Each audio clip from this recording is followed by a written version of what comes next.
अस्सलाम वालेकुम एवरीवन, मैं हूं शेफ़ मारिया और आज मैं आप लोगों के लिए बहुत ही मज़ेदार सी मैंगो फ्रूटी की रेसिपी लेकर आई हूं जो कि बहुत ही ज़बरदस्त बनके तैयार होती है। जैसे कि आपको पता ही है, इतनी गर्मी हो रही है, इस गर्मी के मौसम में कुछ होममेड शरबत या जूस मिल जाए तो क्या ही बात है। और इसको बहुत आसान तरीके से मैं बना के तैयार करूँगी, बगैर किसी कलर के, बगैर किसी प्रिजर्वेटिव्स के। दो से तीन इंग्रेडिएंट से ये बनके तैयार हो जाएगी और बहुत ही मज़ेदार बनेगी। इधर आपको दिखा देती हूँ, तो ये देखिए, और मैं तो इसको एंजॉय कर रही हूँ। आप लोग जाइए, जाके वीडियो देखिए और इसको ट्राई ज़रूर कीजिएगा। बहुत मज़ेदार बनके तैयार हुई है। मैंगो फ्रूटी बनाने के लिए हमें चाहिए होंगे 3 अदद आम जो हैं मीठे होने चाहिए और खुशबूदार होने चाहिए। इसके अलावा एक बड़े साइज़ की मैंने कैरी ले ली है। तो सबसे पहले हम क्या करेंगे, इसको पील कर लेंगे। इसका छिलका आपने उतार लेना है।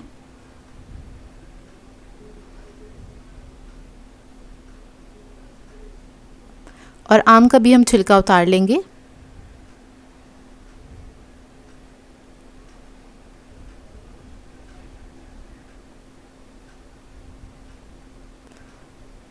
जब इनका छिलका उतर जाएगा तो इसको कट कर लेंगे। छोटे पीसेस के अंदर आपने कट करना है इसे।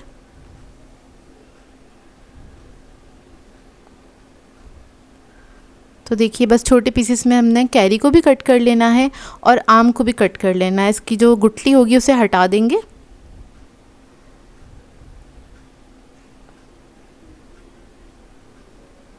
बस छोटा छोटा सा कट कर लेंगे।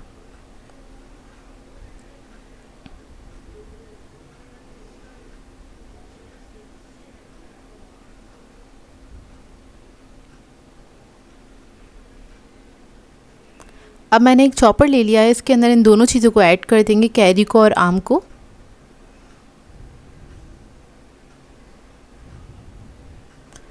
इसे ऐड करने के बाद इसके अंदर ऐड करेंगे हम चीनी 1 कप के बराबर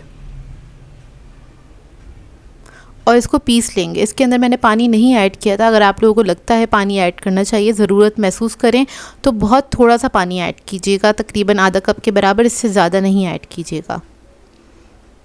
तो बस इसको हमने बिल्कुल बारीक पीस लेना है। आप लोग चाहें तो ब्लेंडर में डाल के भी इसको ब्लेंड कर सकते हैं। बेसिकली इसका बारीक पेस्ट बनाना है हमने।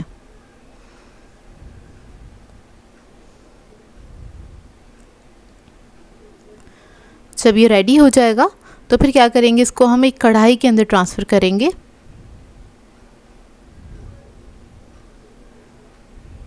अब इसको पकने के लिए रखेंगे चूल्हे पे। जब आप इसको पकने के लिए रखेंगे तो आपने इसके पास से हटना नहीं है, चमचा चलाते रहिएगा। ये नीचे से लग भी सकता है क्योंकि इसके अंदर हमने पानी नहीं ऐड किया है और छींटे भी बहुत ज़्यादा उठेंगी। तो बस इसको आपने चमचा चलाते रहना है। 5 से 7 मिनट तक पकाएंगे, जब तक ये थोड़ा सा ग्लॉसी और शाइनी नहीं हो जाता, जब तक आपने इसको कुक कर लेना है। तब ये पक जाएगा, ग्लॉसी शाइनी हो जाएगा। फिर इसके अंदर ऐड करेंगे हम सिरका, तकरीबन 2 टेबलस्पून के बराबर।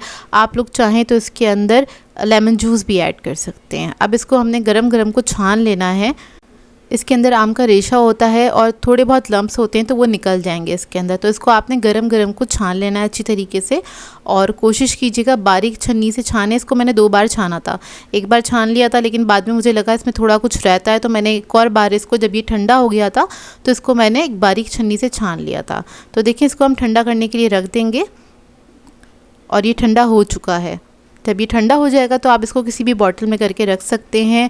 तकरीबन 1 से 1.5 महीने के लिए आप इसको इस्तेमाल कर सकते हैं। और अगर आप लोग इसको फ्रीज़र में रखेंगे, फ्रीज़ करेंगे, तो आप लोग तकरीबन 6 महीने तक इसको इस्तेमाल कर सकते हैं। बहुत ही आसान है इसको बनाना। एक बार बनाएंगे तो माज़ा और स्लाइस जूस को भूल जाएंगे क्योंकि ये बनता ही बहुत मज़ेदार है और होममेड है। इसको बनाना भी काफ़ी आसान है।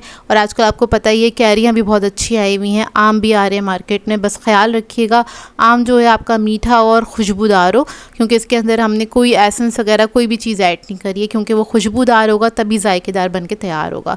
बस आपने क्या करना है, 1 कप के बराबर ये जूस निकालना है, स्कॉच जो हमने बनाया था 1 लीटर पानी के लिए। और इसके अंदर आपने आइस क्यूब्स ऐड करने। ठंडे हो जाए तो आप इसको बना के सर्व कर सकते हैं। अपने फैमिली मेम्बर्स को, बच्चों को सर्व कर सकते हैं, मेहमानों को भी सर्व कर सकते हैं। आई होप आपको ये रेसिपी अच्छी लगी हो। तो मिलते हैं नेक्स्ट वीडियो में। अल्लाह हाफ़िज़।